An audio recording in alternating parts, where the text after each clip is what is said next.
Halo teman-teman peserta OMB UMN 2023. Dalam seminar dengan judul Mengatasi Stigma dan Diskriminasi terhadap Perundungan dan Kekerasan Seksual, kita akan membahas lebih dalam mengenai perundungan dan juga kekerasan seksual yang tidak hanya meninggalkan luka fisik, tapi ia juga dapat membuat jiwa seseorang merasa kecil dan meninggalkan luka yang tidak akan pernah sembuh.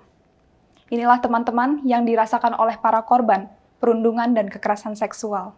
Fenomena ini merupakan masalah yang serius yang terjadi di berbagai negara, khususnya Indonesia, sebuah bangsa besar yang kaya akan keanekaragamannya, dan tentunya norma-norma yang dianut setiap masyarakatnya.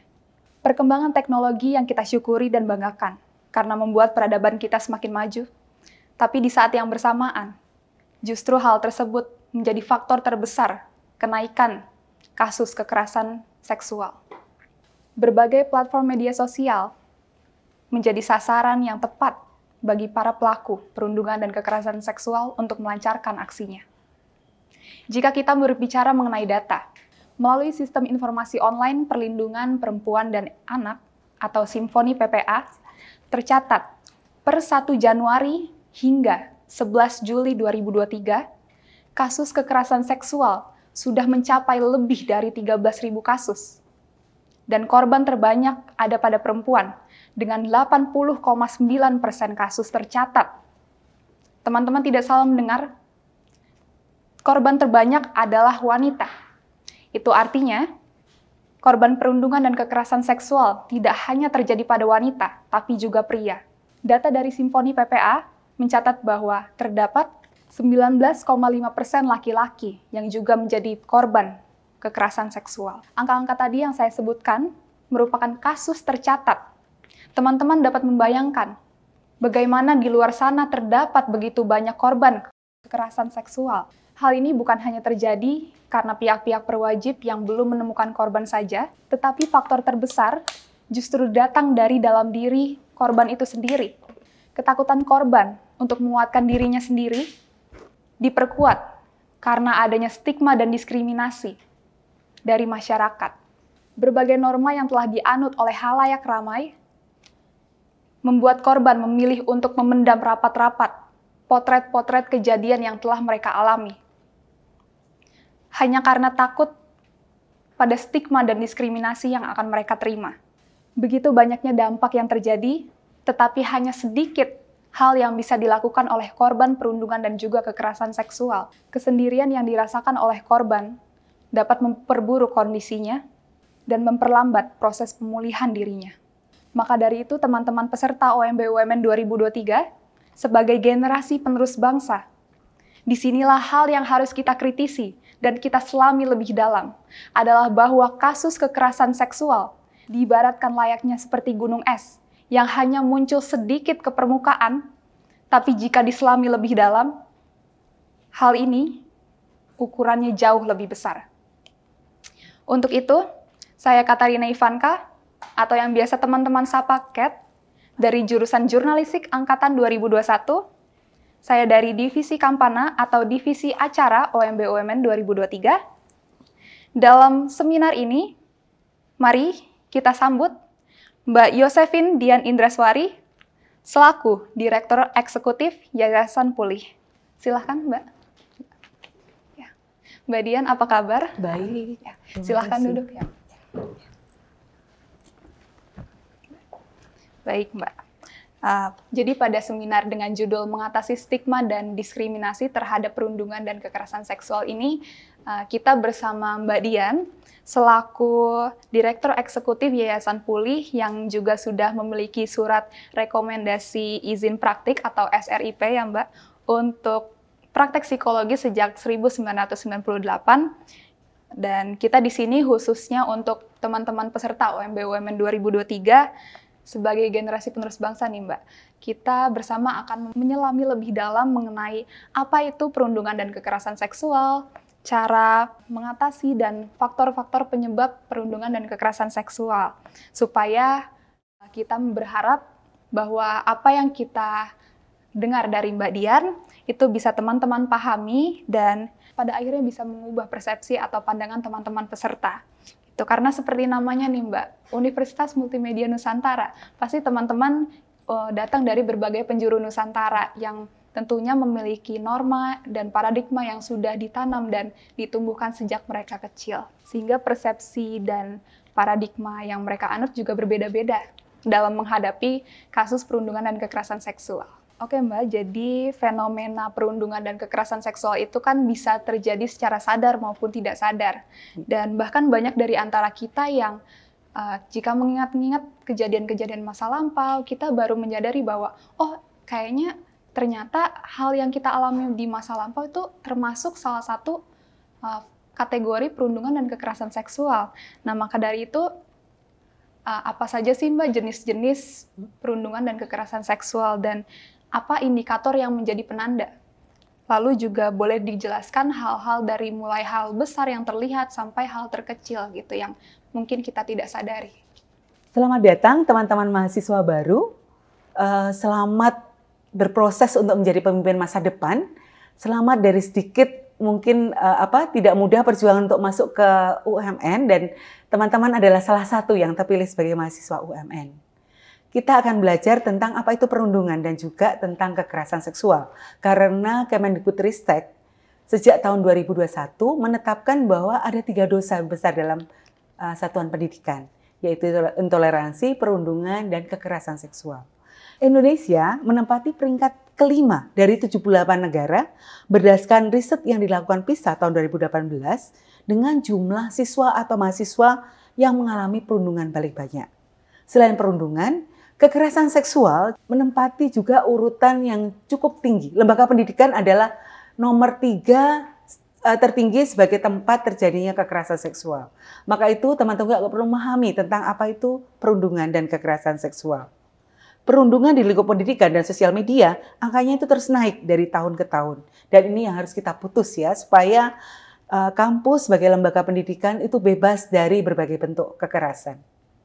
Kalau bertanya tentang apa itu perundungan, perundungan dapat kita definisikan sebagai perilaku agresif yang dilakukan seseorang atau sekelompok orang yang memiliki kekuasaan terhadap siswa atau mahasiswa lain yang lebih lemah dengan tujuan menyakiti. Ada 3 jenis ya untuk perundungan. Yang pertama perundungan langsung, itu bisa dilakukan secara fisik maupun verbal. Perundungan yang tidak langsung itu adalah perundungan sosial. Dan perundungan melalui media sosial atau cyberbullying. Perundungan fisik itu berupa tindakan yang sifatnya fisik ya, termasuk menyakiti orang lain secara fisik. Sedangkan perundungan verbal itu berupa mengancam, mempermalukan, merendahkan, mengganggu, memberi panggilan nama. Ya, seringkali kalau dalam satuan pendidikan, seringkali misalkan menyebut seseorang dengan nama ayahnya, itu juga merupakan perundungan. Sarkasme, kemudian juga mencela, mengejek, mengintimidasi, hingga menyebarkan gosip. Itu adalah termasuk perundungan verbal. Perundungan yang sifatnya nonverbal langsung, misalnya melihat dengan sinis, menjulurkan lidah, gitu ya, menampilkan ekspresi muka yang merendahkan, mengejek, mengancam, dan biasanya juga ini disertai oleh perundungan fisik ataupun perundungan verbal. Perundungan verbal yang tidak langsung itu biasanya dengan mendiamkan orang, memanipulasi, kemudian hingga sengaja mengucilkan atau mengabaikan, gitu ya. Sedangkan perundungan media sosial atau cyberbullying ini biasanya menyakiti orang lain dengan sarana media elektronik. Misalkan menyebarkan foto atau konten yang mengancam atau juga mengganggu dan tanpa persetujuan orang lain, ya, atau hingga berupaya untuk merendahkan seseorang melalui video intimidasi maupun foto-foto yang untuk mencemarkan nama baik seseorang. Definisi kekerasan seksual ini adalah setiap tindakan baik berupa ucapan maupun perbuatan yang dilakukan seseorang untuk menguasai atau memanipulasi orang lain serta membuatnya terlibat dalam aktivitas seksual yang tidak dikehendaki.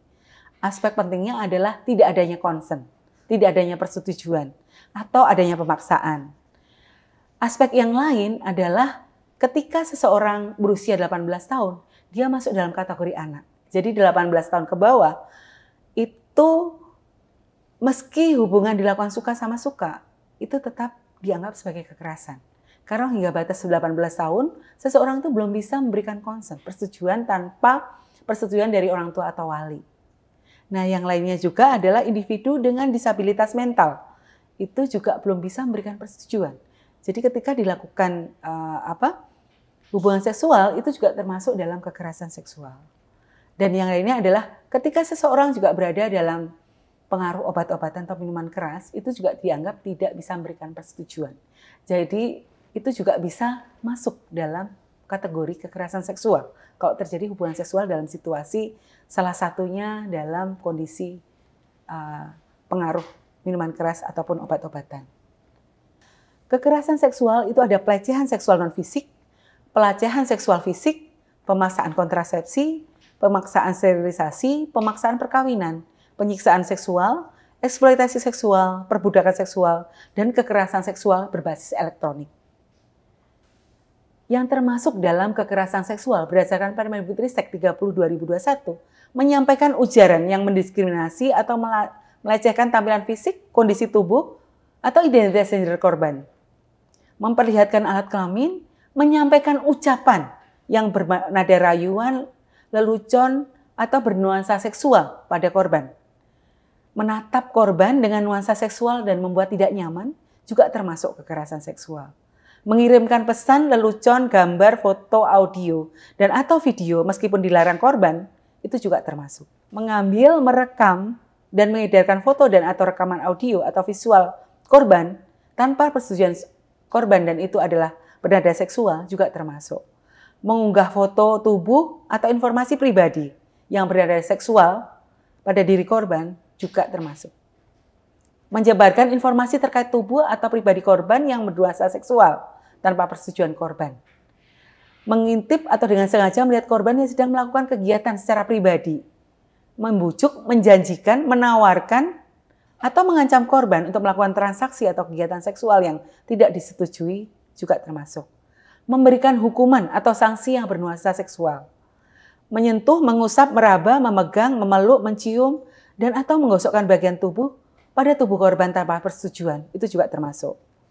Membuka pakaian korban tanpa persetujuan korban, memaksa korban untuk melakukan transaksi atau kegiatan seksual, mempraktekkan budaya komunitas mahasiswa, pendidik, tenaga pendidikan yang bernuansa kekerasan seksual, melakukan percobaan perkosaan namun penetrasi tidak terjadi termasuk kekerasan seksual. Melakukan perkosaan termasuk penetrasi dengan benda atau bagian tubuh, selain alat kelamin juga termasuk. Memaksa atau memperdaya korban untuk melakukan aborsi. Memaksa korban atau memperdayai korban untuk hamil. Membiarkan terjadinya kekerasan seksual dengan sengaja atau melakukan perbuatan seksual lainnya. Itu adalah jenis-jenis kekerasan seksual berdasarkan Permendikbudristek 30 tahun 2021. Kalau di Undang-Undang Tindak Pidana Kekerasan Seksual yang disahkan tahun 2022 ada 9 jenis ya, serta definisi dari penjelasan lebih lanjut.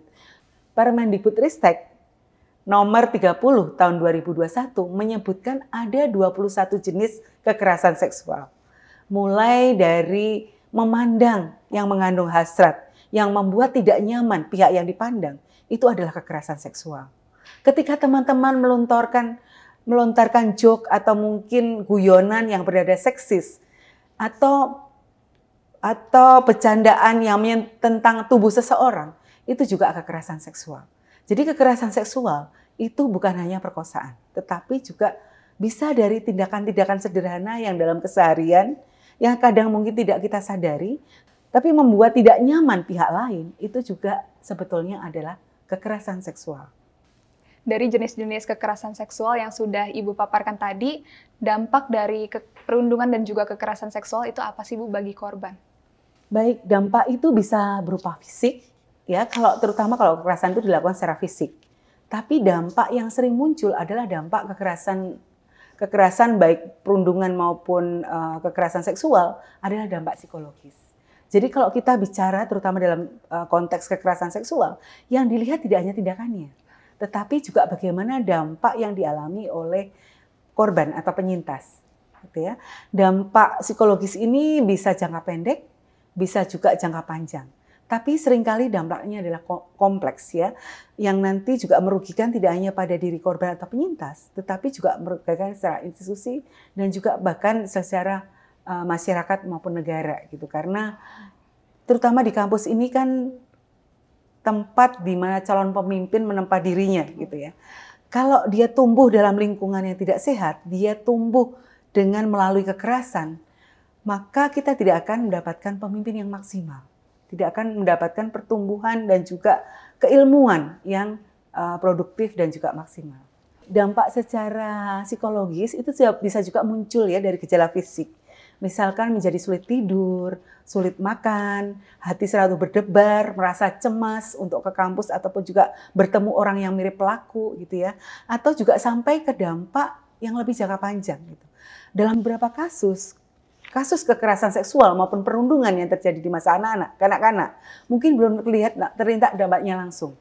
Tapi dampaknya terlihat ketika masa dewasa, yang mengakibatkan juga kadang-kadang menjadi hambatan bagi dirinya, gitu ya, dari diri korban maupun penyintas.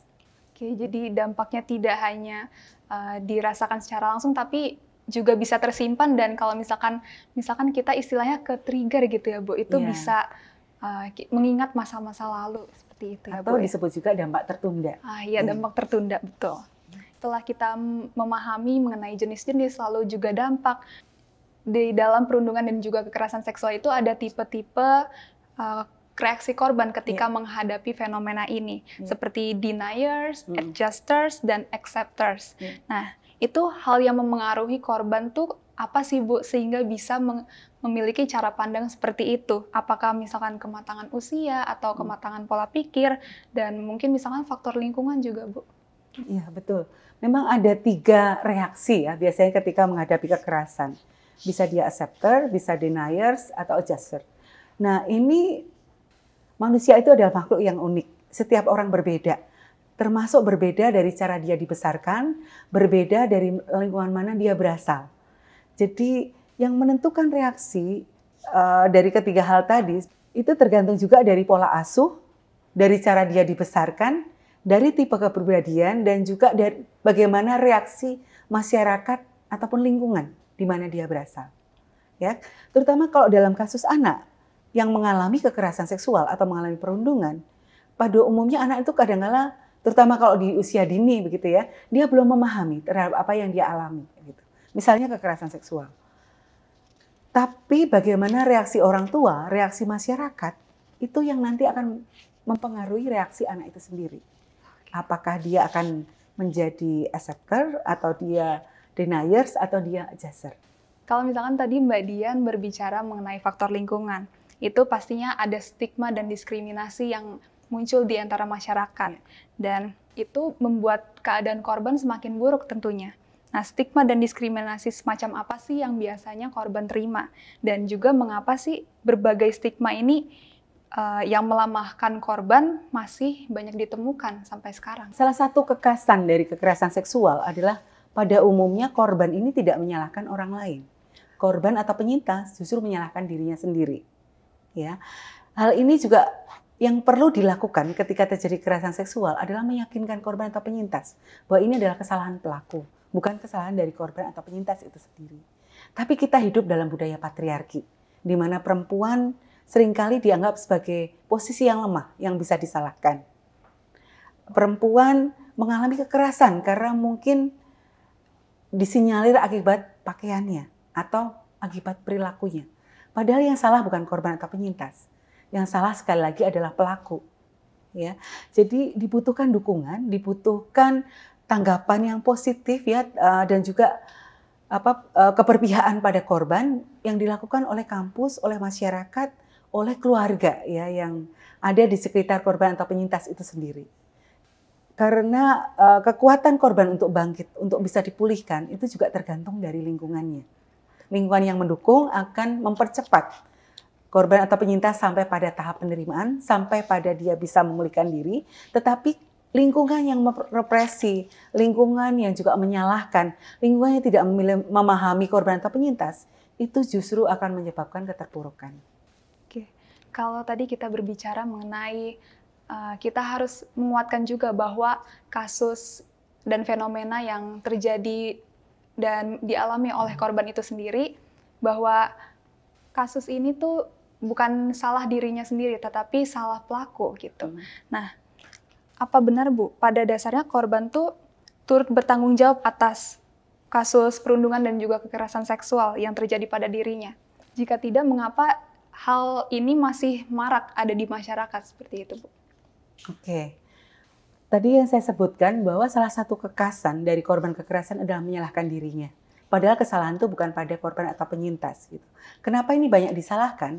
Pertama, memang posisi korban itu seringkali dalam posisi yang lemah. Dia tidak punya kekuasaan. Karena selalu dalam kekerasan, baik perundungan maupun kekerasan seksual, ada dua karakternya. Ada relasi kuasa dan relasi gender. Antara pihak yang kuat dengan pihak yang lemah. Antara pihak yang dominan dengan pihak yang mungkin tidak memiliki kuasa, gitu ya. Juga ada relasi gender, di mana laki-laki harus selalu kuat dan perempuan itu dianggap sebagai kelompok yang lemah. Kelompok yang boleh diperlakukan dengan kekerasan atau kelompok yang turut bertanggung jawab atas kejadian, gitu ya. Dan ini yang sebetulnya harus juga kita sadarkan bahwa kesalahan sekali lagi pada pelaku, bukan pada korban atau penyintas. Karena jenis pakaian, jenis bagaimanapun seseorang itu bertindak dan berperilaku itu tidak menjadi alasan kekerasan itu dibolehkan, gitu ya. Dan siapapun dia dalam posisi apapun profesinya itu juga tidak layak untuk mendapatkan kekerasan baik perundungan maupun kekerasan seksual. Tetapi memang masih banyak terjadi reviktimisasi pada korban atau penyintas. Pertama, seringkali juga ada keinginan untuk menutupi terjadinya kekerasan, baik perundungan maupun kekerasan seksual. Karena itu menjadi aib bagi institusi, aib bagi yang mengalami, termasuk juga mungkin aib bagi korban atau penyintas ya. Sehingga korban atau penyintas seringkali juga diam kalau mengalami kekerasan. Nah, kalau dia berani mengungkapkan, seringkali untuk menutupi aib itu adalah meriktimisasi bahwa ini ada andil, bahwa ini ada peran dari penyintas atau korban gitu. Padahal sesungguhnya tidak ya. Kesalahan yang terjadi adalah mindset baik dari pelaku maupun juga stigma yang kadang-kadang justru menimpa korban atau penyintas ketika dia berani mengungkapkan kekerasan yang dialami. Dan ini seharusnya kita hindari, seharusnya juga kita reduksi gitu ya, untuk supaya institusi kita juga bebas dari kekerasan. Oke. Tadi relasi kuasa ya Bu ya. Jadi sejauh ini juga kita lihat masih banyak perempuan yang lebih mendapatkan stigma dan diskriminasi dari masyarakat. Lalu dinamika kekuasaan dan juga ada budaya patriarki yang sampai sekarang nih masih belum surut gitu ya Bu di antara masyarakat. Nah, hal tersebut tanpa sadar tuh membuat yang tadi seperti Ibu bilang, misalkan laki-laki tuh merasa tidak perlu menjaga dirinya, dan sedangkan perempuan tuh kalau misalkan kita lihat kemana-mana harus selalu menjaga dirinya, ya. Perempuan menjadi tidak aman dan harus harus selalu bersiap diri untuk menghadapi dunia luar istilahnya Bu. Jadi gimana sih Bu kita semua nih bisa menumbuhkan kesadaran dan juga pemahaman akan pentingnya mengatasi stigma serta diskriminasi? Ya, baik, terima kasih. Yang pertama perlu saya luruskan bahwa korban penyintas itu tidak hanya perempuan, ya, tapi laki-laki juga bisa menjadi korban. Meskipun secara statistik perempuan itu memang paling banyak menjadi korban atau penyintas kekerasan baik perundungan maupun kekerasan seksual, tetapi laki-laki juga bisa menjadi korban. Laki-laki juga bisa mengalami perundungan maupun kekerasan seksual. Maka itu sebetulnya yang dibutuhkan adalah kesetaraan. Ya, baik pemahaman baik laki-laki maupun perempuan untuk bersama-sama menjaga diri dan juga menjaga apa yang dilakukan, gitu ya. Meskipun perempuan itu juga bisa menjadi pelaku, memang secara statistik masih sangat kecil ya pelaku yang perempuan, tapi itu juga bisa terjadi. Dalam arti demikian bahwa sebetulnya yang perlu kita luruskan adalah lingkungan itu yang perlu dijaga supaya kita memahami kekerasan itu tidak boleh terjadi dalam bentuk apapun kepada siapapun. Ya, dari kecil mungkin kita belajar untuk mengenali emosi. Karena seringkali cara kita dibesarkan juga nanti akan membentuk kita bagaimana kita juga akan berhadapan dengan kekerasan. Anak laki-laki pada umumnya ketika kecil, kalau kamu dipukul, sebelum kamu dipukul kamu harus memukul duluan. Atau kalau kamu dipukul kamu harus membalas gitu. Nah, sekarang itu juga mungkin harus diajarkan bahwa kadang-kadang melawan itu tidak perlu dengan kekuatan. ya, tetapi bisa dengan otak atau dengan kecerdasan. Dan siapapun juga dari kecil harus diajari bahwa mana yang menjadi kekerasan, mana juga yang tidak. Kita harus saling menghargai sejak kecil, karena seringkali perundungan juga kekerasan seksual itu dilakukan karena menganggap kelompok lain lebih lemah, kelompok lain lebih rendah, ya, baik itu laki-laki maupun perempuan. Jadi soal kesetaraan, soal kita saling menghargai, saling mengapresiasi, itu harus diajarkan sejak dini untuk memutus kekerasan. Baik. Jadi kita kalau dari kecil sudah ditumbuhkan mengenai pengenalan emosi, kita juga pastinya bisa tumbuh menjadi pribadi yang bisa sama-sama mewujudkan kesejahteraan sosial gitu ya, Bu. Betul. Gitu. Jadi kalau misalkan stigma itu kan berarti membuat perwujudan kesejahteraan sosial itu kan menjadi banyak celahnya nih, Bu. Nah, bagaimana sih cara kita tuh membentuk diri kita menjadi pribadi yang bisa membawa perubahan sosial untuk mengatasi kasus-kasus perundungan dan juga kekerasan seksual. Terlebih lagi pada kaum-kaum muda seperti kita dan teman-teman peserta juga, yang tentunya kita tuh melek teknologi. Jadi pastinya tuh kalau misalnya kita bermain dengan teknologi itu dampaknya juga jauh lebih besar. Nah, jadi boleh dijelaskan, Bu, cara pandang yang paling tepat yang bisa kita gunakan dan kita terapkan untuk menekan stigma negatif terhadap korban yang selama ini sudah terbangun di antara masyarakat. Baik, terima kasih. Ini teman-teman mumpung masih baru bergabung ya di UMN sebagai mahasiswa baru, kalian adalah calon pemimpin masa depan. Jadi kalian yang nantinya akan menentukan nasib bangsa ini. Mulailah aktif dari sekarang di organisasi maupun jaringan. Gerakan anti kekerasan seksual itu justru dimulai dari mahasiswa. Ya, sekarang itu ada jaringan yang bernama Hope Helps. Ini berawal dari Fakultas Hukum UI. Ini adalah teman-teman mahasiswa yang tergerak ketika temannya ada yang menjadi korban kekerasan seksual.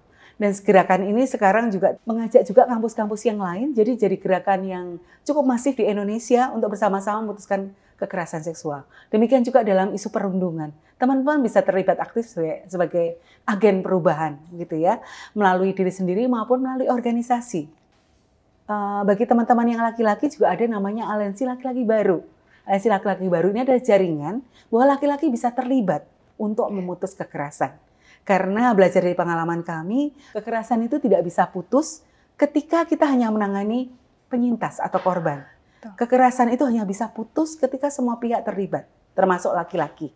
Ya, termasuk laki-laki diajak bagaimana cara bersikap, bagaimana juga mengakses bantuan profesional, ya. Ini bisa dilakukan oleh siapapun ya, baik laki-laki maupun perempuan, baik korban maupun bukan korban gitu. Kalau kita mengalami hambatan dalam diri, ada kemarahan, ada mungkin juga gangguan kecemasan, ada sulit tidur, kita juga bisa mengakses bantuan profesional. Ya, terutama mungkin kita bisa menghubungi konselor atau psikolog untuk kita menyelesaikan diri yang nanti emosi kita itu bisa mengarah pada hal yang positif, bukan pada hal yang negatif. Oke, baik.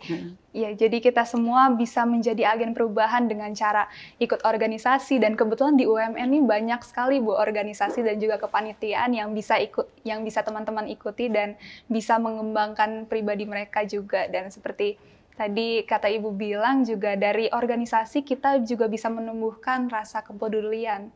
Dan tentunya tadi yang Ibu bilang juga bahwa justru mengatasi kasus-kasus kekerasan seksual ini malah bermula dari mahasiswa dulu ya, Bu. Wah, jadi peran mahasiswa itu benar-benar penting ya. Gitu. Betul, dan ketika teman-teman ini di kampus, di perguruan tinggi, tidak cukup hanya keilmuan. Karena kita kenal juga ada Tridharma perguruan tinggi. Betul. Bahwa selain perkuliahan, teman-teman juga nanti diwajibkan untuk melakukan riset dan juga pengabdian masyarakat. Ya. Mumpung masih di kampus, teman-teman perlu terlibat supaya juga bertumbuh jaringan, bertumbuh juga wawasan, nanti akan berguna bagi pekerjaan teman-teman nantinya. Gitu ya. Jadi manfaatkan di UMN ini sekarang juga ada Satgas kekerasan seksual, teman-teman juga bisa bergabung karena mandat dari Satgas itu sendiri 50% anggota harus dari mahasiswa. Jadi teman-teman silahkan juga untuk bergabung. Di UMN ada Satgas yang namanya Safe Space UMN. Safe Space. Iya, Bu. Nah, Bu, kalau misalnya kita balik lagi ke awal, itu kan kita sudah membahas mengenai peran dari lingkungan sekitar untuk menguatkan korban gitu ya Bu. Nah, bagaimana sih cara menanggapi dan memberi dukungan kepada korban yang paling tepat tuh seperti apa gitu? Oke, tidak mudah bagi korban atau penyintas itu dalam mengungkapkan. Iya. Karena sekali lagi, apa yang terjadi itu tidak hanya aib bagi pelaku, tapi juga aib bagi korban atau penyintas itu sendiri. Jadi korban itu mungkin tidak perlu segera diberikan solusi, tapi yang terpenting pada saat awal itu adalah adanya dukungan. Dukungan itu tidak berupa pertanyaan, tapi berupa bagaimana mereka didengarkan. Jadi apa yang bisa kita lakukan ada 3 hal, dengar, dengar, dan dengar. Ya, kita percaya sepenuhnya oleh para korban dan penyintas gitu ya. Baru kemudian kalau mereka sudah siap untuk mengungkapkan, kita juga bisa kemudian melakukan pendampingan untuk membuat laporan maupun juga tahap-tahapan berikutnya, termasuk sampai pada pemulihan. Oke. Jadi dengar, dengar, dan dengar. Ya. Ketika sudah merasa didengar dan merasa sudah siap, baru kita boleh membantu untuk melapor gitu ya Bu istilahnya. Ya. Oke. Nah, ngomong-ngomong soal melapor nih Bu, bagaimana sih cara kita untuk melapor kasus perundungan dan kekerasan seksual yang terjadi mungkin pada diri kita sendiri maupun diri orang lain? Nah, mungkin juga ada ketentuan khusus kah atau lembaga khusus yang khusus untuk menangani kasus-kasus kekerasan seksual ini, Bu? Baik, yang pertama mungkin dari lingkungan terdekat ya. Di kampus ini sudah ada jadi safe space, sudah ada kanal untuk melaporkan gitu ya. Dan dari kementerian juga Kementerian Pemberdayaan Perempuan dan Perlindungan Anak ada SAPA 129. Itu adalah hotline untuk korban atau penyintas kekerasan berbasis gender, termasuk kekerasan seksual. Selain dari SAPA 129, teman-teman juga bisa WA ke nomor 08 111 129 129. Itu juga hotline yang disediakan bagi korban atau penyintas kekerasan seksual yang perlu juga mendapatkan dukungan. Jadi nanti kalau melaporkan akan diarahkan juga apakah butuh dampingan psikologis atau dampingan hukum atau dampingan medis ataupun juga layanan keamanan. Gitu. Jadi nanti akan bisa diarahkan dari situ. Tapi mungkin sementara sebelum sampai keluar bisa juga mengakses apa yang ada di dalam kampus atau terdekat. Ya, bisa juga menghubungi NGO seperti kami. Menghubungi Yayasan Pulih untuk layanan psikologis dan pemulihan, sedangkan LBH Apik biasanya untuk pendampingan hukum. Baik Bu, tadi kita sudah mendengar segala penjelasan Ibu Dian yang luar biasa. Kita sudah bisa mencermati dan menyelami lebih dalam lagi mengenai apa itu perundungan dan juga kekerasan seksual sampai cara menanganinya, Bu. Dan perundungan dan kekerasan seksual itu juga bisa diperparah dengan adanya stigma dan diskriminasi. Nah, juga teman-teman dapat kita cermati bahwa betapa pentingnya edukasi, kesadaran, pelatihan, kebijakan pemerintah, sampai dana kerjasama dalam menghadapi dan menanggulangi fenomena ini.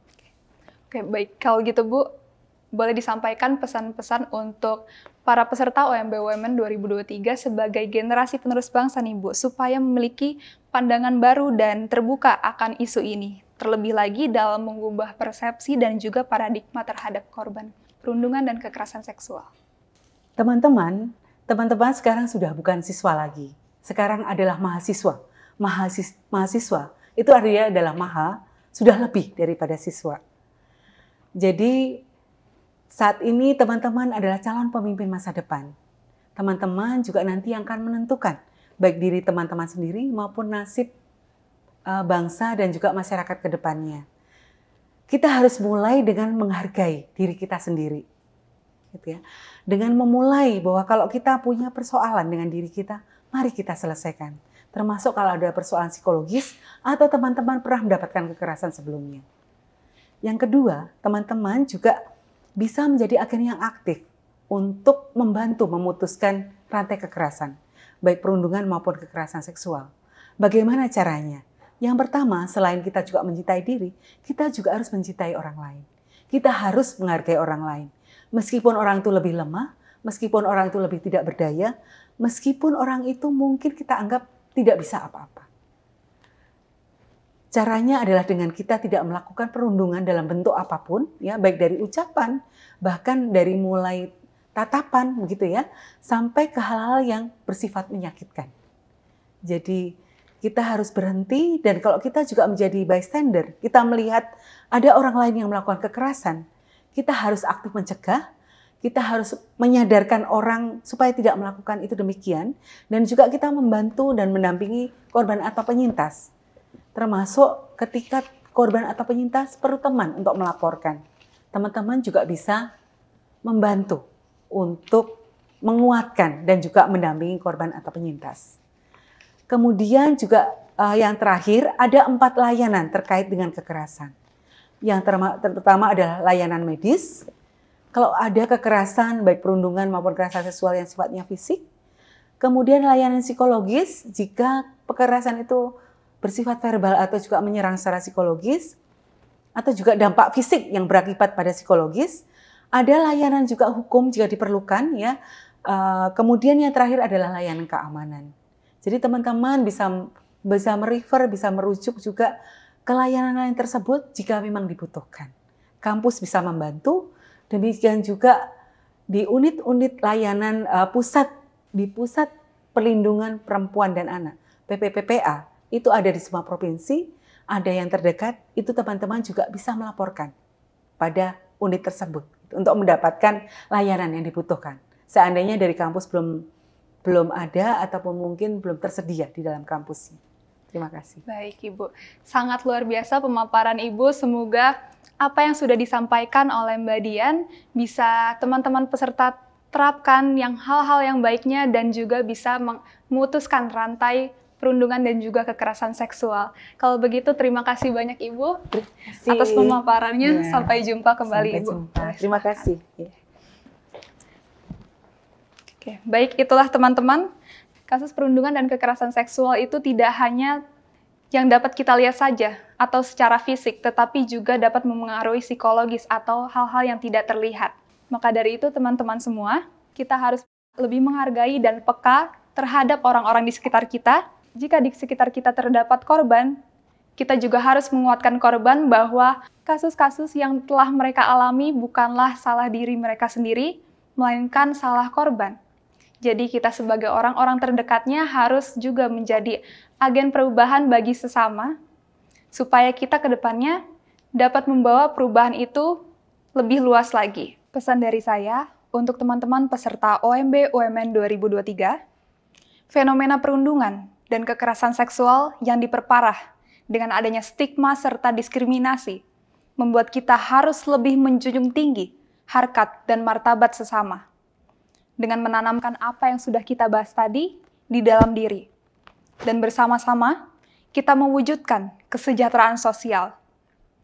Sebab kitalah generasi penerus bangsa yang menjadi tonggak perubahan dan meneruskan dampak baik bagi alma mater, persada, dan sesama. Terima kasih.